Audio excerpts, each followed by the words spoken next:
안녕하세요. 게이트 오브 위즈덤 채널입니다. 이번에 소개해드릴 도서는 마음의 속도를 늦춰라입니다. 지은이는 장샤오헝이고 옮긴이는 최인혜님입니다. 펴낸 곳은 다연입니다. 이 도서는 하버드대 행복학 명강의를 통해 행복이란 무엇인지 서술하고 있습니다. 지은이에 대해 간략하게 설명드리겠습니다. 지은이 장샤오헝은 베스트셀러 작가입니다. 주요 저서로 베이징 대학교 철학 수업, 멍페이가 말하는 법, 러지아가 세상을 사는 법 등이 있습니다. 풍부한 개인적 경험과 촌철살인의 거침없는 문체로 독자들에게 독서의 즐거움을 제공하고 있습니다. 이 책의 바탕이 된 탈벤 사하르는 하버드 대학교에서 심리학 석사 및 철학과 조직행동학 박사학위를 취득한 교수입니다. 그가 강의한 긍정심리학, 행복학과 리더심리학은 하버드 대학교에서 가장 인기 있는 강의 1위, 3위를 동시에 차지한 바 있습니다. 그는 1등만을 추구하는 하버드생들에게 내일의 성취를 위해 오늘의 행복을 포기하지 말라고 가르침으로써 전 세계에 신선한 충격을 안겨주었습니다. 행복이란 무엇인가? 하루하루 나이를 먹어가고 생활이 점점 더 바빠질수록 우리는 세상의 다채로움에 점차 무뎌진다. 그러다 어느 순간 마땅히 감동해야 할 인생살이에서 아무것도 느끼지 못하는 자신과 마주한다. 실제로 이 시대의 많은 사람이 행복을 제대로 느끼지 못한 채 살아가고 있다. 그러니 삶은 점차 빛을 잃어간다. 지금 아무리 분주하더라도 차분히 자문해보자. 지금 나는 행복한가? 바쁘게 돌아가는 세상 속에서 우리는 성실이라는 이름 아래 메일판에 박힌 똑같은 일상을 반복한다. 하지만 마음속 깊은 곳에서는 여전히 나는 행복하지 않다고 느낀다. 과연 행복은 어디에 있는가? 혹시 행복은 옆집에 있을까? 옆집 사람은 나보다 돈을 적게 버는데도 그 집의 웃음소리가 끊이지 않는다. 분명 나보다 직장도 별로인데 매일 저녁 근처 공원에 나가 산책을 할 만큼 여유가 있다. 나처럼 고급 승용차를 모는 것도 아닌데 소형차를 타고 다니면서 항상 콧노래를 부른다. 대체 어떻게 된 것일까? 1961년 제작된 미국 영화 초원의 빛은 당시 각계각층의 호평을 받았다. 같은 고등학교를 다니는 남주인공 버드와 여주인공 윌마는 서로에게 호감을 느낀다. 그러나 윌마는 엄격한 가정교육과 부모의 철저한 보호 때문에 자기 마음대로 할 수 있는 일이 전혀 없었다. 결국 버드와 윌마는 안타깝게도 헤어져서 각자의 길을 가게 된다. 몇 년 후 해질 무렵 두 사람은 버드의 목장에서 재회한다. 시카고의 대학을 졸업하고 돌아온 윌마가 버드에게 쓸쓸함이 가득 묻어나는 목소리로 묻는다. 행복하니? 한때 찬란했던, 그러나 지금은 평범한 농부가 된 버드는 자신의 집을 망연히 바라보며 중얼거린다. 나는 한 번도 나 자신에게 그런 질문을 해본 적이 없어. 인생이란 참으로 어쩔 수 없는 것이다. 젊은 시절에는 인생을 알 수가 없고 인생이 무엇인지 알 때쯤 되면 더 이상 젊지 않다. 여기서 젊음이란 단순한 나이가 아닌 순수함과 열정을 말한다.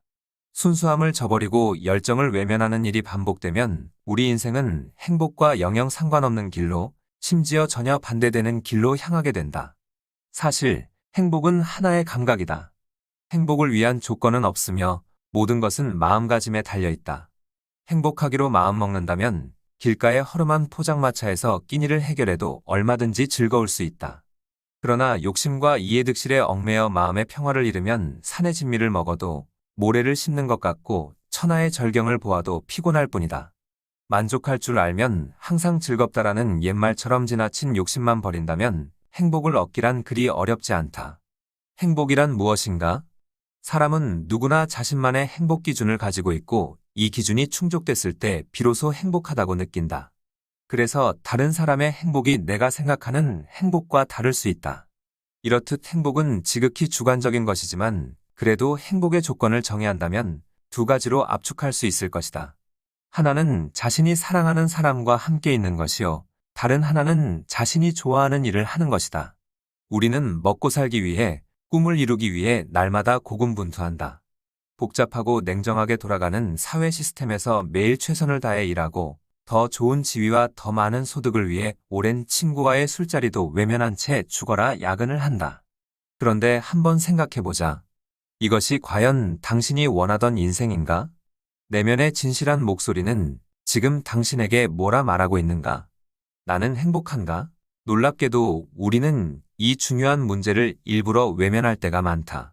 그러면서 누군가가 자신의 행복에 대해 고민하기 시작하면 오히려 무슨 일이 있느냐며 걱정한다. 사실, 삶의 질은 관심사가 어디에 집중되어 있느냐에 따라 결정된다. 예를 들어 먹고 사는 문제에 관심을 집중하면 자기 개발에는 자연히 소홀해진다. 반대로 정신적인 수준을 높이는 데만 관심을 쏟으면 생계가 어려워질 수도 있다.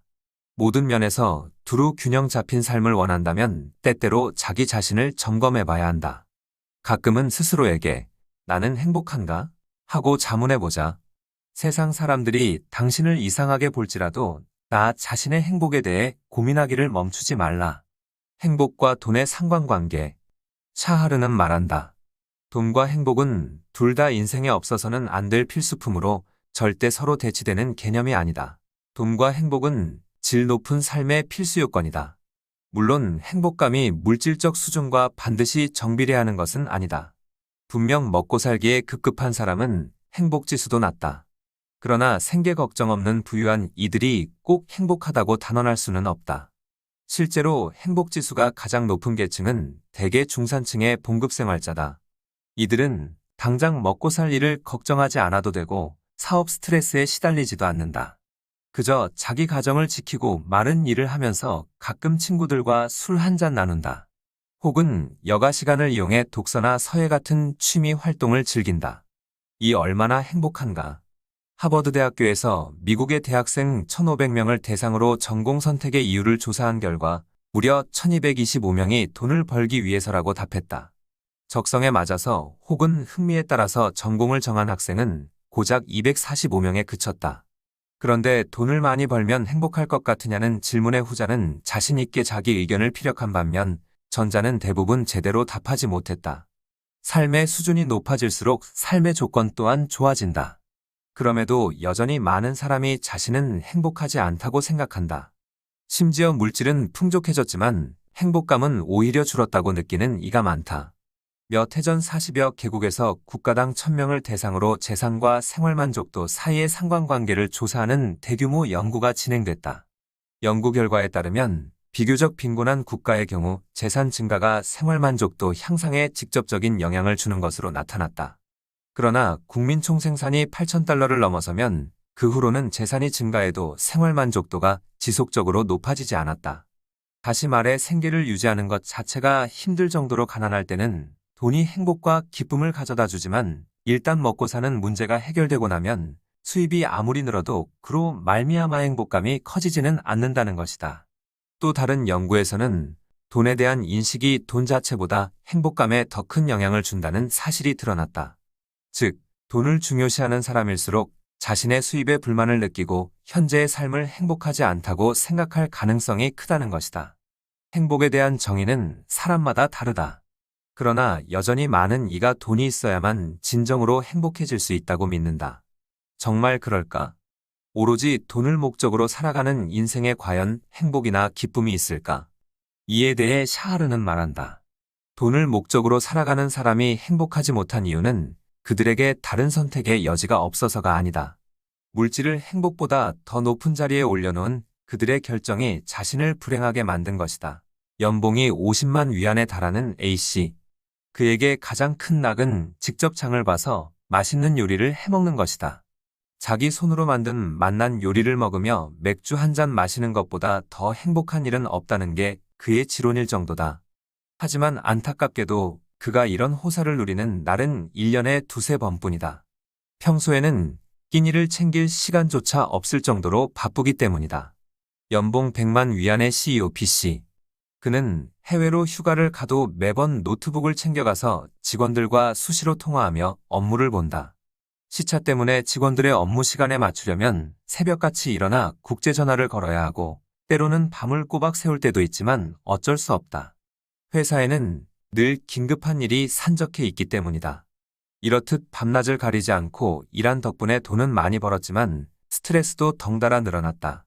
꿈에서도 일하는 마당에 느긋하게 일광욕을 즐길 여유가 어디 있겠는가? 과거에 연봉 50에서 60만 위안을 받았던 시장은 자신의 인생을 생각하면 울컥 눈물이 난다. 곧 40을 바라보는 그녀는 아직도 독신이다. 게다가 정신적으로 스트레스를 많이 받은 탓인지 최근에 갑상선 기능 항진증이라는 진단을 받았다. 화병 증세도 있고 불면증에 시달리는 날도 많다. 돈을 꽤 많이 벌었는데도 어째서 행복하지 않을까? 그녀는 하늘이 원망스럽다. 이런 사례는 우리 주변에서 흔히 볼 수 있다. 많은 사람이 돈이 곧 행복이라는 착각에 빠져 무조건 돈만 보고 달려간다. 외제차를 모는 사람은 국산차를 모는 사람보다 행복할 거라는 선입견에 푹 빠져서 말이다. 하지만 막상 애써서 돈을 벌고 나면 자신도 모르는 사이에 행복이 어디론가 사라졌다는 사실을 깨닫고 허탈해하기 일쑤다. 과거 말단 직원이었을 때는 퇴근 후에 마시는 맥주 한 잔에서도 행복을 느꼈지만 임원이 된 지금은 고급 술집에서 비싼 양주를 마셔도 그때의 행복감이 느껴지지 않는다. 오히려 모든 것이 부족했던 옛날이 더 행복했던 것 같다. 대체 왜일까? 인생의 의미를 부여하는 것은 물질이 아니기 때문이다. 행복은 전적으로 개인의 마음에 달려있다. 돈이 많고 적고는 중요하지 않다. 마음이 부유해야 한다. 그래야 진정으로 행복할 수 있다. 지금 바로 행복해지는 법. 어느 심리학자가 말했다. 자기 자신을 사랑하려면 먼저 스스로를 많이 칭찬해야 한다. 또한 자신의 감정을 있는 그대로 받아들이고 자신을 위해 감동하고 자신을 위해 눈물 흘리며 충분한 동정심과 연민을 가져야 한다. 자기 자신에게 따뜻함을 베풀어라. 하지만 자기 자신을 있는 그대로 사랑하는 사람은 드물다. 대다수가 자신이 진심으로 원하는 것은 외면한 채 강박적으로 극단적 완벽함을 추구한다. 정신분석학자 카렌 호나이의 말처럼 자신에게 가장 가혹한 폭군으로 군림하는 것이다. 우리의 부족함 뒤에는 드러나지 않는 빛이 숨어 있다. 그림자가 생기는 이유는 빛이 있기 때문이다. 그래서 그림자는 인생이 준 선물이다. 작가 데비 포드는 이에 대해 소심함은 뜻밖의 화를 면하게 하는 조심스러움이 될 수 있고 상황에 따라 무식한 사람처럼 구는 것이 문제를 해결하는 가장 좋은 방법일 수 있다며 자신의 부족함을 진심으로 끌어안을 때 비로소 완전한 인생을 살게 될 것이라고 말했다. 미국 작가 부스 타킹턴은 평소 이런 말을 자주 했다. 나는 인생에 무슨 일이 생기든 다 참을 수 있다. 하지만 단 한 가지, 눈이 멀어버리는 것만큼은 참을 수 없다. 그런데 60을 넘기면서 타킹턴의 시력은 급격히 나빠지기 시작했다. 그가 가장 두려워하던 일이 일어난 것이다. 하지만 그는 이 일을 스스로도 놀랄 만큼 긍정적으로 받아들였다. 시력이 떨어지면서 눈앞에 크고 검은 점이 어른거릴 때마다 그는 이런 농담을 했다. 아이고, 검은 점 양반이 또 나타나셨구먼. 날씨가 이렇게 좋은데 어디 가시는 길인가? 마침내 시력을 완전히 잃은 후 타킹턴은 말했다. 막상 겪어보니 다른 일과 마찬가지로 시각장애인이 되는 것 역시 충분히 받아들일 수 있는 일임을 알게 됐다. 아마 나머지 오감을 모두 잃는다 해도 괜찮을 것이다. 왜냐하면 감각을 잃어도 나는 여전히 나의 마음과 생각 속에서 살아갈 수 있기 때문이다. 눈이 완전히 멀기 전에 타킹턴은 시력 회복을 위해 1년 동안 무려 12번의 수술을 받았다.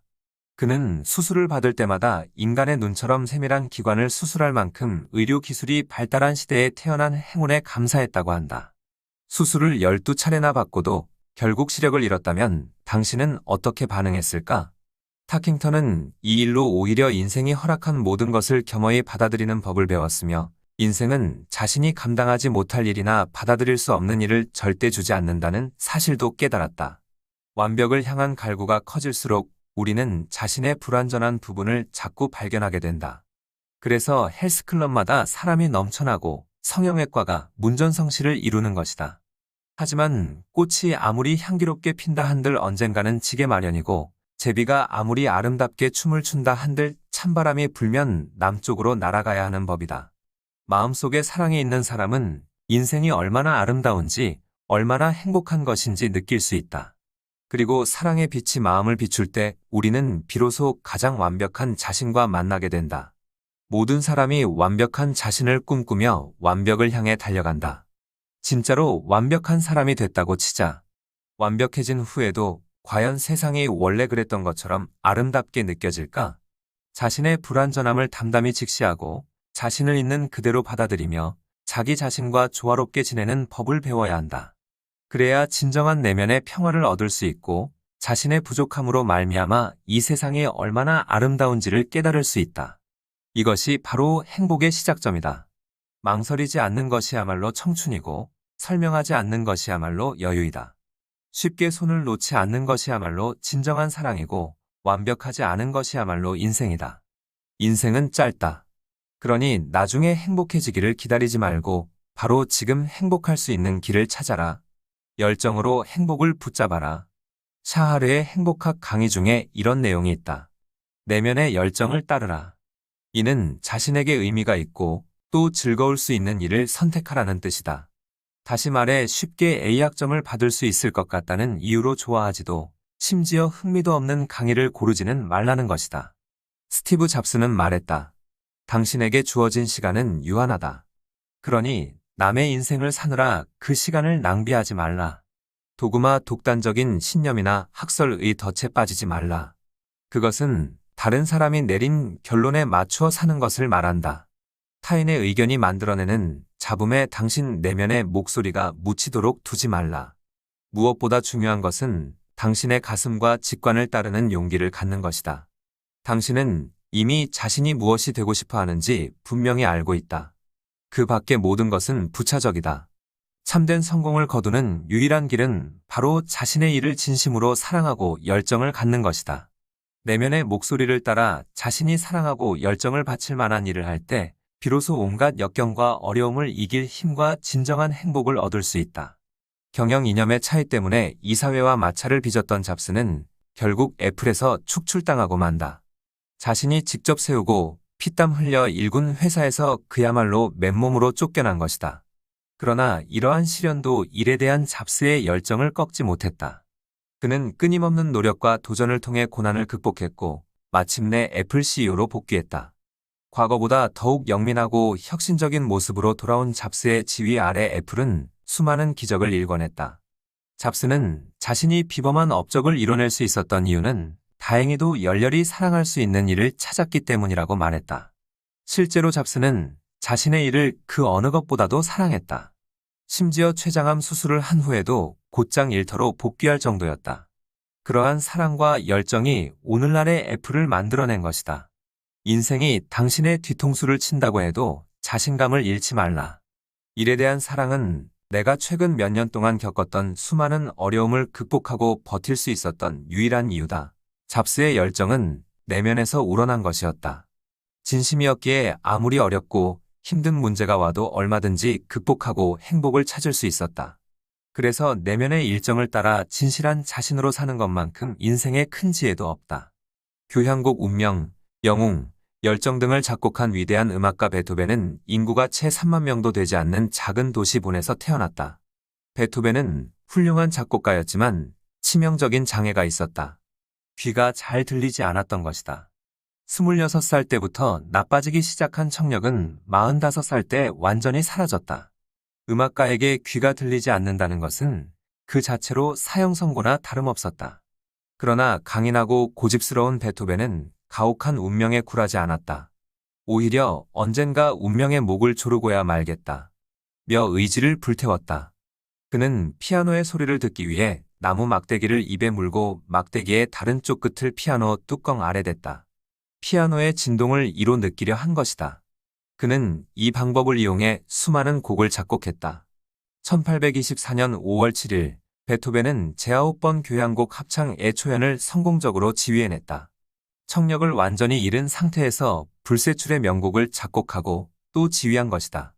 연주가 끝난 후 장내는 온통 우레와 같은 박수 소리에 휩싸였으나 정작 이 위대한 작곡가는 그 사실을 전혀 알지 못했다. 그러다 같이 공연한 여가수가 그의 손을 잡고 관중 쪽으로 몸을 돌려줬을 때에야 비로소 모든 이가 기립하여 박수를 치고 있는 광경을 보았다. 그는 강인한 의지와 믿음으로 운명을 이기고 마침내 위대한 업적을 이뤄낸 것이다. 엥겔스는 베토벤의 교향곡에 대해 이렇게 말했다. 만약 이 웅장한 작품을 아직도 들어보지 않았다면 당신은 지금까지 단 한 번도 좋은 음악을 듣지 못한 것이다. 누구나 마음속에 사랑하는 일, 꿈꾸는 일이 있지만 현실에 가로막혀 그것을 실현하지 못하는 경우가 많다. 그러나 알고 보면 현실도 사람이 만든 것이기에 몇 갑절의 노력을 쏟을 의지만 있다면 극복하지 못할 것도 없다. 내면의 열정을 따르라. 인생은 작은 불꽃만 있어도 얼마든지 환하고 생기 있게 빛날 수 있다. 열정을 따라간 그곳에서 당신은 진정한 행복을 찾게 될 것이다. 행복의 열쇠를 남에게 맡기지 말라. 희로애락은 누구나 갖는 자연스러운 감정이다. 사람은 무의식적으로 감정에 따라 행동하게 마련이다. 그러나 때와 장소에 맞지 않게 자신의 감정을 표출하거나 감정의 노예가 되는 것은 엄청난 손실을 초래하기에 반드시 주의해야 한다. 어느 심리학자가 말했다. 화가 날 때 화를 다스리고 기쁠 때 침착하며 슬플 때 슬픔을 환기시킬 줄 알아야 한다. 또한 우울할 때 기분을 전환하고 초조할 때 마음을 달래며 놀랐을 때 안정할 수 있어야 한다. 이처럼 자신의 감정을 적절하게 다스리고 감정의 주도권을 스스로 잡는다면 마인드 컨트롤을 통해 언제든지 긍정적인 기분을 유지할 수 있다. 1965년 9월 7일 뉴욕에서 세계 당구 선수권 대회가 열렸다. 당구의 귀재 루이스 폭스는 승리의 예감에 도취됐다. 상대 선수를 큰 점수 차로 앞서고 있고 몇 점만 더 따면 확실히 금메달을 거머쥘 수 있었기 때문이다. 그러나 바로 그 순간 예상치 못한 일이 발생했다. 파리 한 마리가 당구대 위로 날아든 것이다. 처음에는 루이스도 별로 신경을 쓰지 않고 대충 손을 휘둘러 파리를 쫓은 뒤 몸을 구부리고 신중하게 공을 치려고 했다. 그런데 그놈의 파리가 하필이면 그가 치려는 당구공 위에 앉았다. 루이스가 또다시 큐를 멈추고 파리를 쫓자 관중석에서 웃음이 터져나왔다. 마치 자신을 비웃는 것 같아서 기분이 상했지만 루이스는 애써 마음을 가다듬고 다시 당구대 위로 몸을 숙였다. 하지만 파리는 일부러 그를 괴롭히기로 작정한 것처럼 끊임없이 당구대 위를 맴돌며 그를 방해했다. 관중석의 웃음소리는 점차 커져갔다. 마침내 머리끝까지 화가 난 루이스는 이성을 잃고 큐를 힘껏 휘둘러 파리를 쫓았다.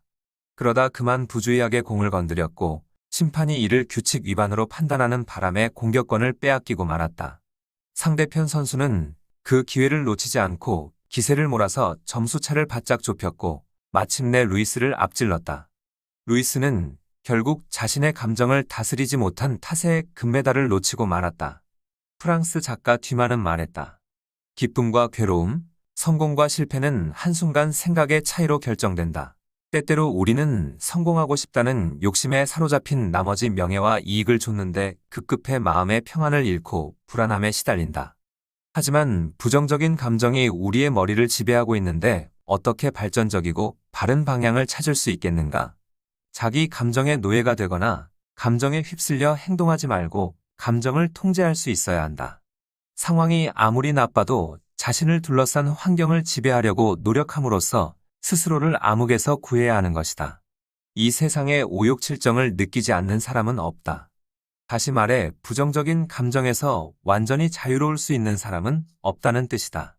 분노, 질투, 걱정, 절망, 자책, 원망 등 부정적 감정이 일어날 때 최대한 차분하게 이러한 감정이 생긴 원인을 생각해보자. 절대 다른 사람의 탓을 해서는 안 된다. 남 탓을 하지 않고 자신을 객관적으로 볼 줄 알아야 자기 감정의 주인이 될 수 있으며 감정을 지배할 힘을 얻는다. 다른 사람 때문에 화를 내는 것은 그 사람이 잘못한 일로 오히려 자기 자신을 벌하는 꼴이 된다. 어느 부인이 말했다. 난 정말 불행해요. 남편이 자주 출장을 가서 집을 비우거든요. 어느 엄마가 말했다. 아이가 제 말을 전혀 듣지 않아요. 정말 화가 나요. 어느 시어머니가 말했다. 내 며느리는 효도를 몰라요. 그래서 사는 게 너무 힘들어요. 어느 직장인이 말했다. 직장 상사가 나를 인정해주지 않아서 기분이 우울해요. 어느 손님이 말했다. 이 가게 사장은 너무 불친절해. 짜증이 나 죽겠어. 이들에게는 한 가지 공통점이 있다. 바로 자신의 기분을 다스릴 열쇠를 다른 사람의 손에 쥐어줬다는 점이다. 우리는 자신도 모르는 사이에 행복의 열쇠를 다른 사람의 손에 맡긴 채 살아간다. 그러나 성숙한 사람은 그 열쇠를 절대 남에게 넘기지 않는다. 행복이 바로 자신의 내면에서 시작된다는 사실을 잘 알기 때문이다. 행복의 열쇠를 다른 사람에게 맡기고 그가 자신을 행복하게 해주기를 바라는 것은 아무런 의지도 없는 꼭두각시로 사는 것이나 다름없다. 내가 행복하지 않으면 손해보는 사람은 나 하나뿐이다. 나를 힘들게 하거나 괴롭게 한 사람에게는 나의 불행이 아무런 영향도 미치지 못한다. 가끔 화를 내거나 불쾌한 감정을 고스란히 드러내도 괜찮다. 단, 자신의 감정을 조절하고 감정의 노예가 되지 않게 스스로를 제어할 줄 알아야 한다. 당신의 행복의 열쇠는 어디 있는가? 아직도 다른 사람의 손에 있는가? 속히 그 열쇠를 찾아와 당신 손으로 꼭 움켜쥐어라. 분노를 조절하는 법. 한 유명 작가가 친구와 함께 가판대에서 신문을 샀다. 친구는 가판대 주인에게 매우 예의 바르게 고맙다고 말했지만 주인은 고개조차 들지 않았다. 잔뜩 화가 난 작가는 돌아오는 길에 그 주인을 향한 불만을 터뜨렸다. 장사하는 사람의 태도가 저게 뭔가? 친구가 대수롭지 않다는 듯 말했다. 저 사람은 항상 저렇다네. 그래?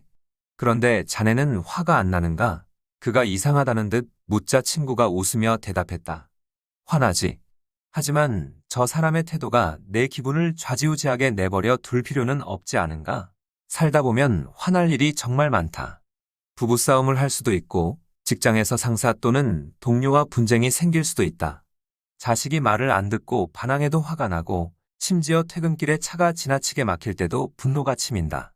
분노는 독약과 같아서 한번 작동하면 이성을 마비시켜 사람을 날뛰게 만든다. 분노를 한바탕 폭발시키면 기분이 나아질까? 그게 반드시 속이 후련해지는 것도 아니다. 결국 나도 남도 피해자가 될 뿐이다. 옛날 한 마을에 화를 잘 내는 남자가 살았다. 그는 작은 일도 참지 못하고 툭하면 불같이 화를 냈다. 그 탓에 하루가 멀다 하고 이웃과 말싸움을 했고 길거리에서 주먹다짐을 했다. 이런 일이 계속되자 마을 사람들은 점점 그를 피하기 시작했고 그는 어느새 외톨이가 되고 말았다. 어느 날 밤 남자는 잠자리에 누워 자신이 왜 그렇게 남과 다투고 싸웠는지를 곰곰이 생각해 보았다. 날이 밝아오도록 생각을 거듭한 후 그는 결국 다른 사람이 자신의 기분을 상하게 한 탓이라는 결론을 내렸다. 다음 날 남자는 짐을 싸서 아무도 없는 깊은 산속으로 들어갔다. 사람들과 만나지 않고 홀로 생활한다면 다시는 화가 날 일도 없으리라고 생각한 것이다. 며칠 후 남자는 산 아래 작은 계곡으로 물을 길러갔다. 그런데 물통 한가득 물을 길어 돌아오다가 넘어지는 바람에 물을 다 쏟아버렸다. 남자는 어쩔 수 없이 다시 계곡으로 가 물을 길었다. 하지만 돌아오는 길에 또다시 돌부리에 걸려 물을 다 쏟았다. 세 번째에는 조심하고 또 조심하며 걸어왔지만 결과는 마찬가지였다. 결국 남자는 화를 참지 못하고 고래고래 소리 지르며 물통을 바위에 던져 박살냈다. 분노를 통제하지 못하는 사람은 자신의 감정을 좀처럼 주체하지 못한다.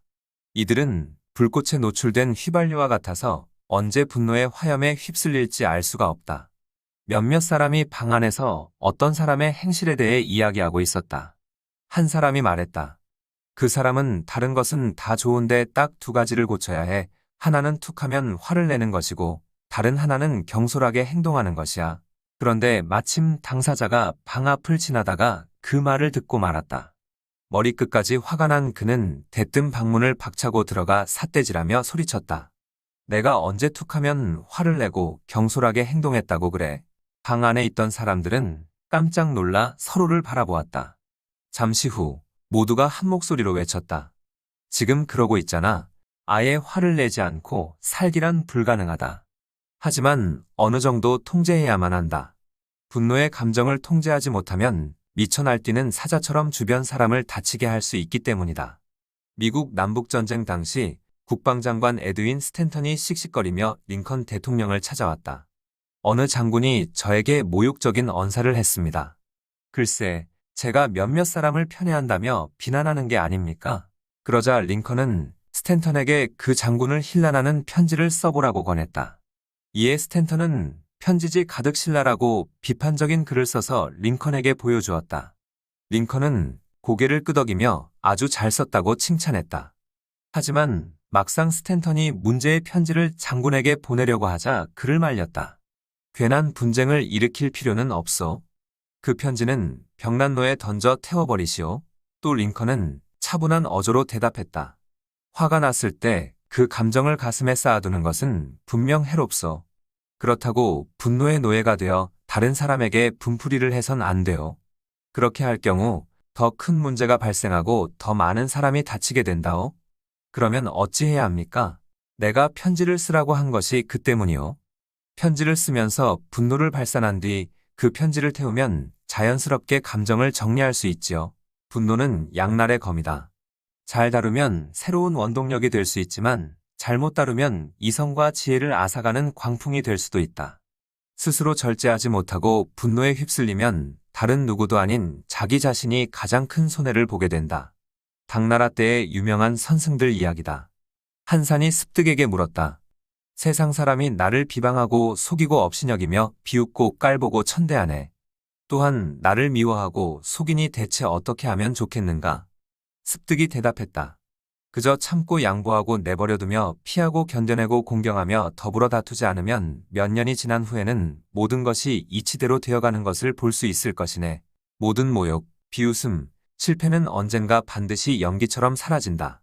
마음을 조금 더 넓게 가진다면 이런 문제가 생겨도 금방 평상심을 잃거나 분노에 사로잡혀 머리가 혼미해지지 않을 수 있다. 그렇게 자기 자신을 다잡고 있노라면 어느 순간 고통 또한 지나갔음을 깨닫게 된다. 그때는 모든 모욕과 비웃음, 실패가 인생의 가장 귀한 밑거름이 될 것이다. 스텝 바이 스텝, 꿈은 이루어진다. 사람이라면 누구나 평생을 통해 이루고 싶은 아름다운 꿈이 있을 것이다. 마음속 깊은 곳에 뿌리를 내리고 조금씩 자라는 그런 꿈 말이다. 그리고 누구나 그 꿈이 속히 자라나 화사한 꽃을 피워내기를 간절히 바란다. 하지만 현실은 현실이다. 조급하게 이루려고 서두르다 보면 오히려 그 꿈을 영영 잃게 될 수도 있다. 넓고 광활한 바다는 수많은 강줄기가 만나서 이뤄지고 강줄기는 작디작은 물방울들이 합쳐져서 생겨난다. 사람들의 마음을 감동시키는 위대한 명화는 수백, 수천 번의 붓질을 통해 완성되고 좋은 여행은 다양한 순간이 쌓여 이뤄진다. 인생 역시 한 걸음씩 걸으며 남긴 발자국이 이어져서 비로소 그 모습을 드러낸다. 한 번에 한 걸음씩 나아가지 않고서 어떻게 눈부신 업적을 이루겠는가? 이렇듯 작고 일상적인 것들이 모이고 쌓여서 위대함을 이루는 법이다.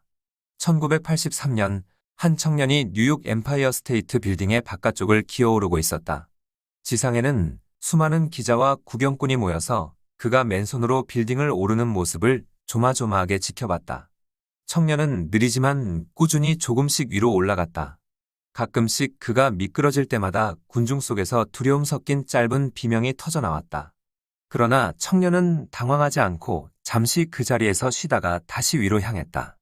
그는 조금씩 군중에게서 멀어졌고 하나의 점으로 보일 만큼 높이 올라갔다. 마침내 청년은 맨손으로 벽을 타는 방식으로 이 높은 빌딩을 정복했다. 또한 이 분야에서 새로운 기네스 기록을 수립하며 스파이더맨이라는 별명을 얻었다. 그가 바로 버슨 햄이다. 더욱 놀라운 사실은 버슨 햄이 고소공포증 환자였다는 점이다.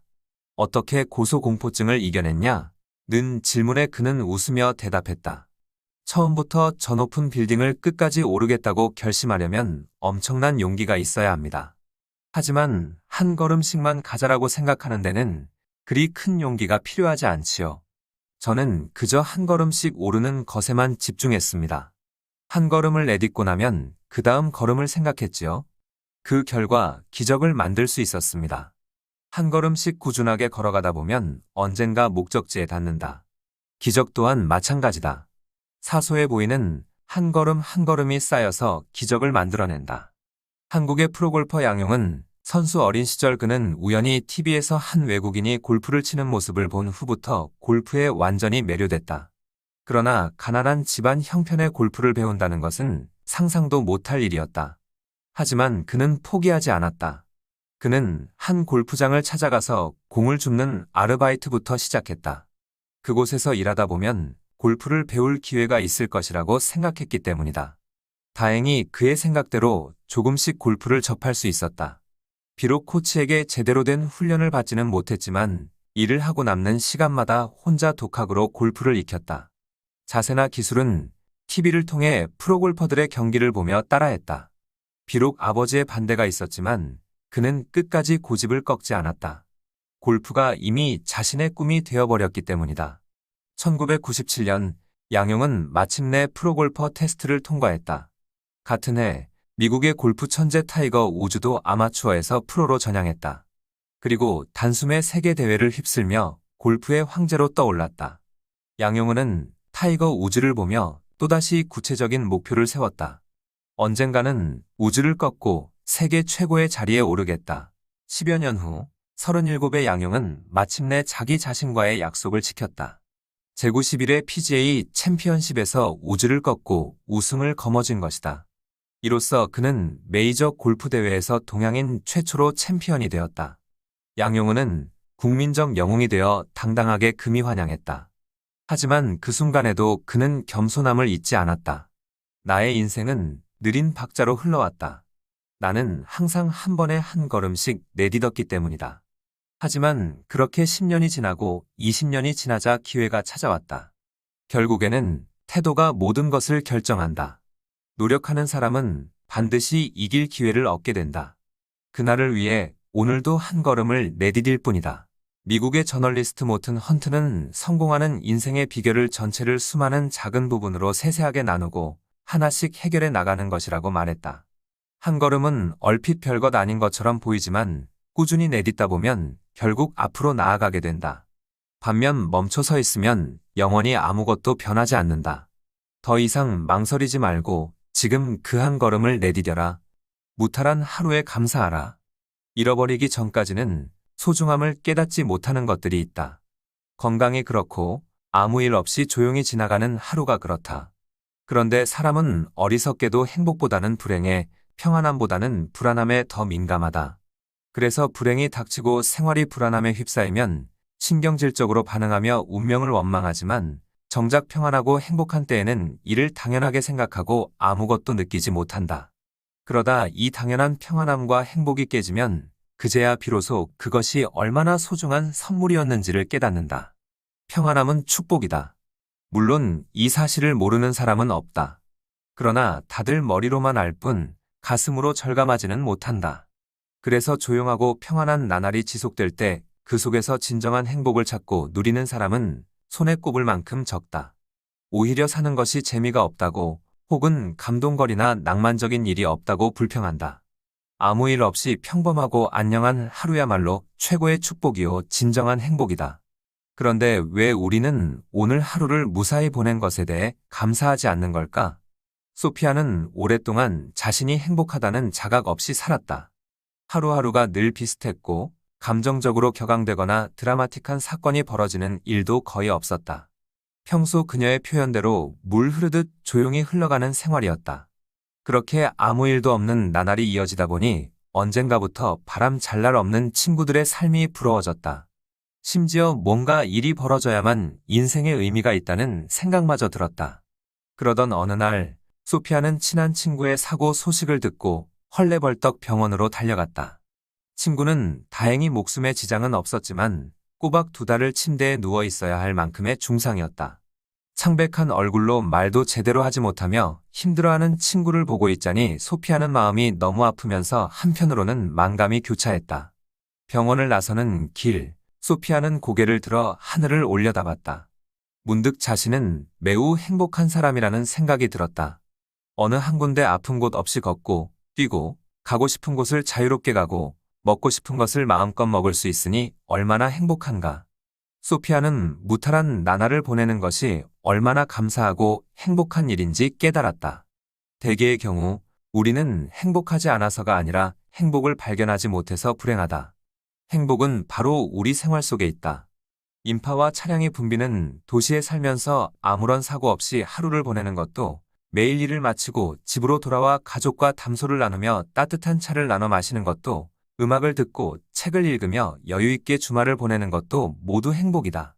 매일 신선하고 자극적인 일이 벌어지지 않아도 그저 평화롭고 평범하게 세월이 흐르는 것만으로도 우리는 이미 행복한 사람인 것이다. 욕심을 조금만 덜어내고 자신의 주변에 조금만 주의를 기울인다면 누구나 평안함의 가치와 거기서 비롯되는 행복을 누릴 수 있다. 아무리 대비하고 준비해도 재난은 부지불식간에 덮쳐온다. 그것은 예측할 수도 막을 수도 없다. 사람은 이처럼 재난이 삶을 뒤흔들고 난 뒤에야 비로소 평화로움의 소중함을 깨닫는다. 재나는 또한 평범한 하루를 보내고 있는 이에게 지금의 평안과 건강을 소중히 여기고 감사해야 한다는 교훈을 준다. 건강을 잃고 병원에 누워 있을 때나 예기치 못한 재난으로 고단한 하루를 보낼 때 사람들이 가장 원하고 그리워하는 것은 바로 평범한 일상이다. 아무것도 잃어버리지 않았음에도 평범한 하루의 가치를 깨닫고 누린다면 그처럼 축복된 일도 없을 것이다. 그러니 오늘 하루가 평범하게 지나갔다면 지루하다고 불평하는 대신 무사히 하루를 보냈음에 감사하라. 이것이야말로 진정한 행복이다. 이상으로 이 도서의 소개를 마치겠습니다. 저는 좋은 도서로 다시 찾아뵙겠습니다. 감사합니다. 구독과 좋아요, 알림 설정은 영상 제작에 큰 힘이 됩니다. 깨로 물씀 채널이었습니다. 감사합니다.